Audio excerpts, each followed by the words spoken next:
आज की कहानी की शुरुआत करूं उससे पहले एक तस्वीर आपको दिखाता हूं। ये तस्वीर अनंतनाग डिस्ट्रिक्ट के बिजबेहरा इलाके की है।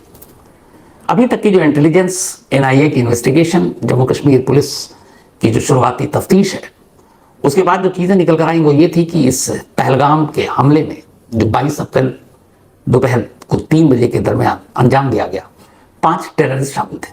इनमें से 3 पाकिस्तानी था और 2 लोकल कश्मीरी। इन्हीं में से लोकल कश्मीरी में से एक, उसका नाम था आदिल।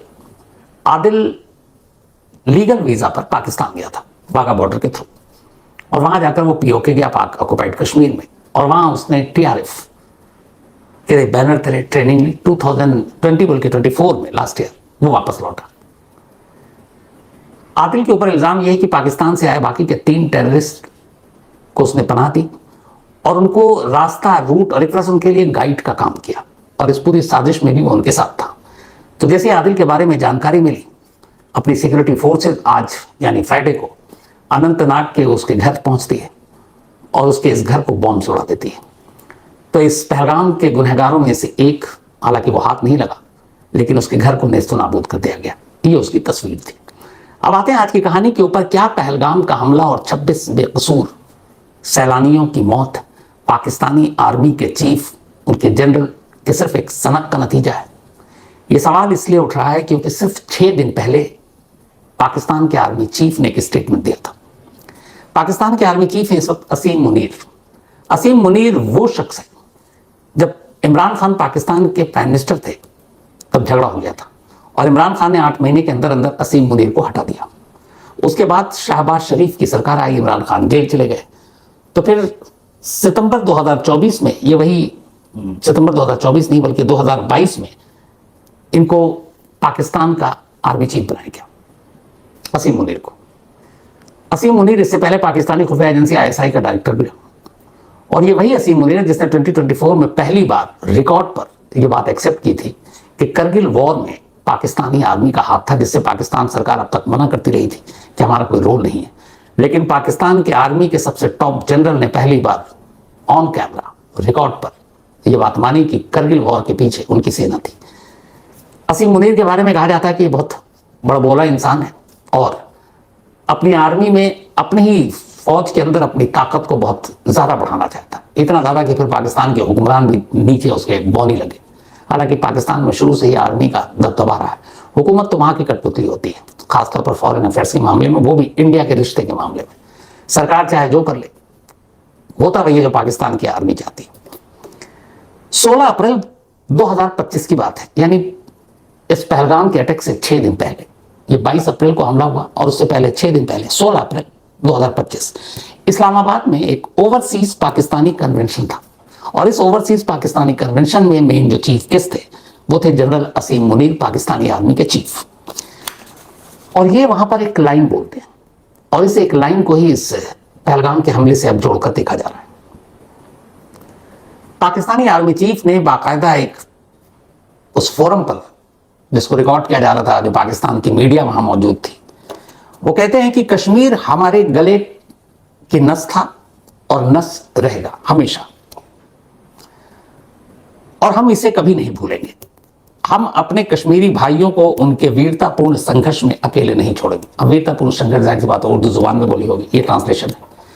तो इनके हिसाब से कश्मीर उनके गले की नस था, है और रहेगा, और वो कभी इसे छोड़ेंगे नहीं। 16 अप्रैल 2025 को इस्लामाबाद में पाकिस्तान का आर्मी चीफ ये स्टेटमेंट देता, और 6 दिन बाद 22 अप्रैल को पहलगाम में 26 सैलानियों की मौत होती है, और इस आतंकवादी हमले में 3 पाकिस्तानी आतंकवादी थे। तो ये बयान और ये हमला, इन दोनों के तार कैसे जुड़ते हैं? वो ऐसे जुड़ते हैं कि 2019 में जब 370 जम्मू कश्मीर घाटी से समाप्त कर दिया गया, जम्मू कश्मीर को एक अलग स्टेटस दिया गया, एक अलग दर्जा दिया गया, पूर्ण राज्य का दर्जा छीन लिया गया, यूटी का दर्जा दे दिया गया, तो पाकिस्तान में कोहराम मचा था। तब तक लश्कर तैयबा, हाफिज सईद जिसका सरगना, वो ऑलरेडी बैन हो चुका था। पाकिस्तानी सरकार को दिखाना पड़ा था मजबूरी, क्योंकि कर्ज तले दबे हुए IMF और बाकी वर्ल्ड बैंक से, अमेरिका का भी प्रेशर। तो लश्कर तैयबा को एक तरह से बैन किया, तो लश्कर तैयबा को उन्होंने दिखाना शुरू किया, खत्म हो गया। लेकिन लश्कर तैयबा ने अपना एक शैडो संगठन शुरू किया और उसका नाम रखा TRF, द रेजिस्टेंस फोर्स। ये 2019 में आर्टिकल 370 हटने के फौरन बाद लश्कर ने ये शैडो ऑर्गेनाइजेशन शुरू किया था कश्मीर के अंदर, और इसका मकसद यही था कि इस सरकार के फैसले के खिलाफ कश्मीर के लोगों को भड़काएं और कश्मीर में फिर से हिंसा फैलाएं। और इस शैडो ऑर्गेनाइजेशन को जन्म दिया लश्कर के चीफ हाफिज सईद ने। पाकिस्तानी आर्मी के चीफ का 16 अप्रैल का यह बयान, 3 आतंकवादियों का पाकिस्तान से सरहद के अंदर दाखिल होकर यह हमले को अंजाम देना, और इसके पीछे हाफिज सईद का जो खास शख्स है उसकी भी इस साजिश में शामिल होने की बात, ये सारी कड़ियां एक साथ जुड़ गई, ठीक वैसे ही जैसे करगिल वॉर हुआ और तब किसी ने माना नहीं था, पाकिस्तान ने भी नहीं माना। लेकिन अब यह है कि जब पाकिस्तानी आर्मी ने कह दिया और बहुत दिनों से कश्मीर शांत था, तो फिर लश्कर के ऊपर प्रेशर आया। तो पाकिस्तानी आर्मी ने कहा कुछ तो करना पड़ेगा, क्योंकि पाकिस्तानी आर्मी का सर पे इनके हाथ रहता है, ट्रेनिंग वही देते हैं इन सारे टेररिस्ट को, कमांडो की तरह जैसे वो अपने आर्मी के लोगों को देते हैं। तो 16 अप्रैल के इस बयान के बाद से ही सुगबुगाहट शुरू हुई, और उसके बाद यह हुआ कि कुछ करना है कुछ करना है। और फिर 22 अप्रैल को पहलगाम की सूरत में हिंसा की यह शक्ल हम सबके सामने आई। तो एक पाकिस्तानी आर्मी चीफ और उसकी ये सनक और उसकी ये बात, और उसके बाद ये पहलगाम का हमला, इसको लेकर हमारी इंटेलिजेंस की एजेंसियां और बाकी लोग कड़ियां जोड़ रहे हैं। और जो इंडियन गवर्नमेंट ने लगातार ये कड़ा स्टैंड लिया है, पानी रोकना, वीजा रोकना, बाहर कर देना, वाघा बॉर्डर पे जो चौकी है उसको बंद कर देना, ये कदम ही इसीलिए है क्योंकि इसके तार पाकिस्तानी आर्मी के उस स्टेटमेंट से जुड़ते हैं। तो एक पाकिस्तानी आर्मी के चीफ की यह सनक पहलगाम में बेकसूर सैलानियों की मौत के रूप में तब्दील हुई। तो ये तो रही इस पाकिस्तानी जनरल की बात। अब जो पूरी इन्वेस्टिगेशन की बात है, जिस जगह पर यह हमला हुआ बैसरन घाटी पहलगाम में, वहां पर एक भी सीसीटीवी कैमरा नहीं था। अब सोचिए जो सबसे बड़ा टूरिस्ट स्पॉट हो श्रीनगर में, 2 ही सबसे मशहूर टूरिस्ट स्पॉट हैं, अगर आप डल लेक और निशात गार्डन को छोड़ दें तो या तो पहलगाम है या फिर गुलमर्ग और सोनमर्ग है। और पहलगाम की खूबसूरती बिल्कुल गुलमर्ग और सोनमर्ग से अलग है। तो यहाँ पे हमेशा टूरिस्टों की भीड़ होती है हर सीजन में। एक भी लेकिन सीसीटीवी कैमरा नहीं, खासतौर पर उस जगह पे जहाँ पे टूरिस्ट आकर थोड़ा सुस्ताते हैं, थोड़ा पिक्चर लेते हैं, खाते पीते हैं। लास्ट ईयर तक इस जगह पर सीआरपीएफ की 2 कंपनी तैनात होती थी इस पूरे इलाके की इस टूरिस्ट स्पॉट की सुरक्षा के लिए। 2025 की शुरुआत में सीआरपीएफ की इन 2 कंपनी में से एक कंपनी को वहां से हटा दिया गया और उसे किसी और जगह डिप्यूट कर दिया गया। अब उसकी एक वजह यह भी है कि हमारी आर्मी की फोर्सेस में जो एक रिपोर्ट आई है उसमें कमी है, करीब 1 लाख इंडियन आर्मी में इस वक्त वैकेंसी है। और इसकी वजह यह है कि कोरोना काल में भर्तियां जो है वो रुकी हुई थी। हर साल करीब 60,000 आर्मी के लोग रिटायर होते हैं। तो 2 साल जब भर्ती रुकी तो इसका मतलब 1,20,000 रिटायर हो गया, लेकिन उनकी जगह बहाली नहीं हुई। हालांकि अग्निवीर स्कीम के तहत लोग आए, लेकिन अभी नहीं आए। सीनियर से लेकर जूनियर पोस्ट पे बहुत सारी वैकेंसी पड़ी हुई है।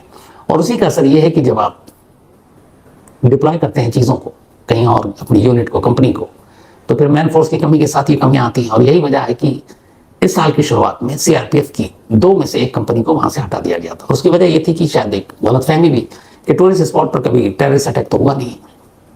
जो क्विक रिस्पॉन्स टीम थी सीआरपीएफ की दूसरी, उसको इस इंसिडेंट में करीब 3 बजे की बात है ये जब हमला हुआ, 1 घंटा लगा था मौके पर पहुंचने में। और वो 1 घंटा इसलिए लगा क्योंकि जो पूरा इलाका है यहाँ आप गाड़ियों से जा नहीं सकते, 2 ही रास्ते हैं आपके पास, या तो आप पैदल चले या फिर घोड़े पे, खच्चर पे। तो 1 घंटा लगा और वो 1 घंटा काफी था उन आतंकवादियों को अपना काम करके वापस उसी जंगल में गुम हो जाने के लिए। तो हमला हुआ, उसकी सूचना भी दी गई, लेकिन 1 घंटे के बाद ये लोग पहुंचे। सीसीटीवी कैमरा था नहीं। अब एनआईए को ये जांच सौंप दी गई। अब एनआईए क्या करे? तो एनआईए पूरी तरह से डिपेंडेंट थी उन आई विटनेसेस पर, चश्मदीदों पर जो वहां मौजूद थे। ऐसे 42 चश्मदीद मिले जिन्होंने इन टेररिस्ट को देखा, 42। इनमें से एक तो फोटोग्राफर था जो जब गोलियां चली तो वो पेड़ पर चढ़ गया और पेड़ की पत्तों के आड़ में छुप गया और फिर उसने देखा उन टेररिस्ट को। तो 42 के 42 लोगों के स्टेटमेंट लिए गए और उन्हीं से हुलिये पूछे गए। तो उनका जो हुलिया बताया गया, उसके बाद ये जो 3 स्केच बने, ये तीनों स्केच इन्हीं 42 आई विटनेसेस के बयान के आधार पर बनाए गए। और इन्हीं 42 विटनेसेस में से ये भी बताया उन लोगों ने कि उसमें से 3 लोग पश्तो जुबान में बात कर रहे थे और उर्दू में मिक्स, जबकि 2 लोग लोकल कश्मीरी लैंग्वेज में बात कर रहे थे। तो फिर पुलिस को और एजेंसी को यह लगा कि इसमें से 2 लोकल हो सकते हैं। तो उसमें एक आसिफ और एक आदिल। आदिल के घर को बम से उड़ा दिया गया और आसिफ का जो घर है वो तराल में है, उसको जम्मू कश्मीर एडमिनिस्ट्रेशन ने बुलडोजर से गिरा दिया। लेकिन वो दोनों गायब हैं और वो तीनों पाकिस्तानी भी गायब हैं। इन तीनों की जांच अब भी जारी है, इनकी तलाश अब भी जारी है जंगलों में, पीर पंजाल के जंगलों में, पहलगाम के आसपास के जो तमाम घने जंगल है वहां पर इनकी तलाश जारी है। सेना, paramilitary forces, Jammu Kashmir police, ये सभी लगे हुए हैं। विजय शंकर जो एनआईए के इस वक्त इस पूरी जांच को लीड कर रहे हैं, इंस्पेक्टर जनरल ऑफ पुलिस जो एनआईए के हैं विजय शंकर, वो इस वक्त श्रीनगर में डेरा डाले हैं और इस पूरे मामले की इन्वेस्टिगेशन कर रहे हैं। अब इन तीनों के बारे में भी, जो 3 पाकिस्तानी टेररिस्ट केस की सच्चाई सामने आई है, उनके अब नाम का भी पता चला है और उनके ठिकानों का भी। और ये एक बहुत पुख्ता सबूत है पाकिस्तान को ये बताने के लिए कि 3 टेररिस्ट आपके यहां से आए, सरहद पार करके आए। इन 3 में से जो स्केच के जरिए जारी की गई है, इनमें से तीनों के जो नाम है, एक नाम है इसमें आसिफ फौजी, दूसरे का नाम है अबू तलहा और तीसरे का नाम है आदिल हुसैन, जो 3 स्केच जारी किए गए। आसिफ फौजी का अपना एक कोड नेम है और उसका कोड नेम है मूसा, जबकि अबू तलहा का भी एक कोड नेम है और उसका कोड नेम है आसिफ, और ये दोनों पाकिस्तानी हैं, जबकि आदिल वही अनंतनाग के ब्रिजबेहरा इलाके का रहने वाला है। इसके अलावा इस हमले में शामिल 2 और, ये तो 3 स्केच बने, 2 के स्केच नहीं है। उन 2 की जो पहचान हुई है उनमें से एक का नाम है सुलेमान शाह और इसका कोड नेम है यूनुस, ये पाकिस्तानी है, और दूसरा है लोकल कश्मीरी, उसका नाम है आसिफ शेख, और आसिफ शेख त्राल का रहने वाला है जिसके घर को बुलडोजर से आज गिराया गया। अब जो बाकी की ये तीनों पाकिस्तानी बचे, सुलेमान शाह, इसके अलावा आसिफ फौजी और अबू तलहा, ये तीनों पाकिस्तान के POK यानी पाक ऑक्युपाइड कश्मीर, पाक अधिकृत कश्मीर या मकबूजा कश्मीर, जो भी आप कहें, वहां के रहने वाले हैं। महीने भर पहले वहां पर एक रैली हुई थी हमास की तर्ज पर, और इस रैली में बाकायदा एक तरह से एक डेमोन्स्ट्रेशन किया गया था कि हमला कैसे करना है। TRF के हमला करने का तरीका हमास जैसा है, ये बड़े ग्रुप में नहीं आते, छोटे ग्रुप में मैक्सिमम 3 से 5 लोग, इससे ज्यादा नहीं होंगे। रैकी करते हैं अपने टारगेट को और फिर गोली मारते हैं, और वापस इनका ठिकाना आशियाना होता है जंगल, फिर जंगल में जाकर छुप जाते हैं। शहर से दूर रहते हैं, सड़क से दूर रहते हैं, गाड़ियों में ट्रेवल नहीं करते, अपने पास कोई फोन, कोई गैजेट, इस तरह के कोई चीज नहीं रखते जिससे आप ट्रांसमिशन, सेटेलाइट, जो भी आप चीजें कहें, उनसे आप इनके लोकेशन को पता कर सकें। तो ये बिल्कुल पुराने तौर तरीके के हिसाब से ऑपरेट करना है, और यही मुश्किल आती है अपनी एजेंसियों को इन तक पहुंचने में। लेकिन इन तीनों के POK से रिश्ते को निकाला गया है। इन तीनों के जो हाफिज सईद लश्कर का चीफ है, उसके जरिए उनके रिश्तों को भी निकाला गया, और इस रिश्ते के साथ इनके सारे सबूत पाकिस्तानी हुक्मरानों को दिया जाएगा और ये कहा जाएगा कि देखो आप, क्योंकि पाकिस्तान कह रहा है इस हमले से हमारा कोई लेना देना नहीं। हर हमले के बाद वो कहता है कि भाई ये फिर कौन लोग हैं, कहां से आए, क्योंकि ये 2 बेशक जम्मू कश्मीर के लोकल टेररिस्ट थे, पर इन दोनों को भी 2018 में पाकिस्तान ये गए और वहां ट्रेनिंग ली, फिर लौट कर आए लास्ट ईयर, और 3 को पाकिस्तान सरहद पार से भेजा गया, और उन तीनों की ट्रेनिंग पाकिस्तानी आर्मी ने की।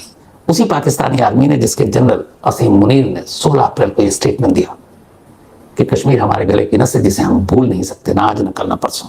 और उनके इस एक बयान ने लश्कर और TRF दोनों को एक मौका दिया कि अपने आका को खुश करना है तो चलो कुछ करते हैं, और नतीजा पहलगाम का हमला था। पाकिस्तान में इस वक्त चूंकि बहुत सारी चीजें इंडिया ने भी, सिंधु वाटर से लेकर सारी चीजें जो हमने बताई, एक्शन लिया गया, हालांकि बहुत सारे लोगों का कहना है कि ये एक्शन कम है।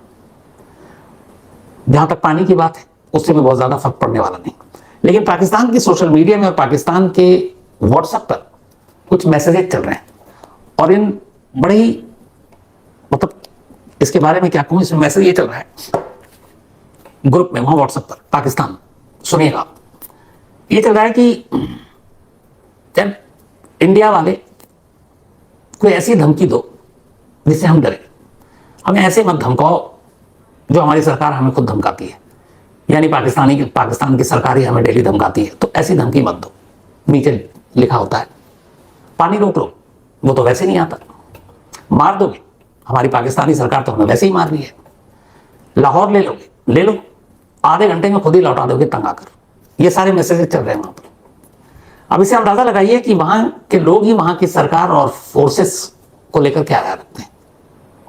लेकिन हमारे लिए सीरियस है, और हमारे लिए ये भी जरूरी है कि इसमें एक्शन क्या होता है, क्योंकि सिर्फ पानी रोकने को लेकर बहुत सारे लोग बात कर रहे हैं। सिंधु जल जो समझौता है उसमें एक ये भी है कि हम कब तक रोक सकते हैं। अगर पानी हम रोकेंगे, जबरन रोकेंगे, आने वाला मौसम मानसून का है, मई से शुरू हो जाएगा, तो बाढ़ की नौबत आ जाएगी, पता चला पानी वापस हमारे लिए मुसीबत बन जाएगा।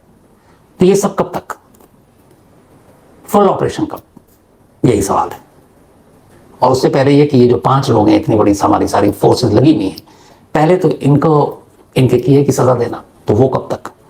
तो सारे सवाल हैं और सवाल सरकार से है और सरकार के जवाब का सभी इंतजार कर रहे हैं। तो देखिए आगे क्या होता है। तो फिलहाल कहानी में आगे रही।